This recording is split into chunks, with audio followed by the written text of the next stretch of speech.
পরীক্ষা রুমে চিঠি। মা গো, আমার মা, তোমার সঙ্গে আর একটা কথাও বলবো না। গেল বছর পুজোর সময় সেই যে আমায় ফেলে দিদির কাছে যাচ্ছি বলে কোথায় চলে গেলে। তখন থেকে তোমার জন্য বসে আছি মা। এবার পুজোয় আসবে তো ঠিক? সত্যি বলো না।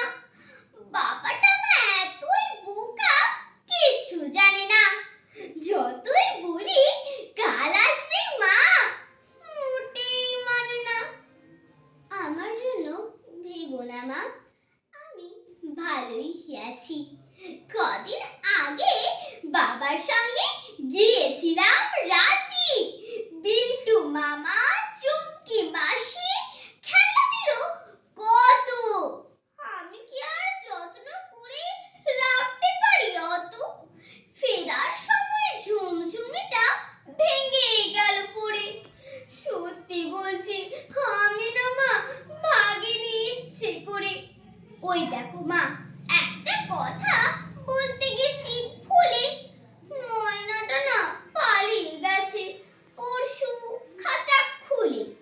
আর আমাদের দক্ষিণ দিকের কলাবতী গাছে আজ দেখেছি দুটো হলুদ ফুল ফুটে আছে। পরে আবার লিখবো। মা যাই, অঙ্ক কষা বাকি, না হলে যে তুমি বলবে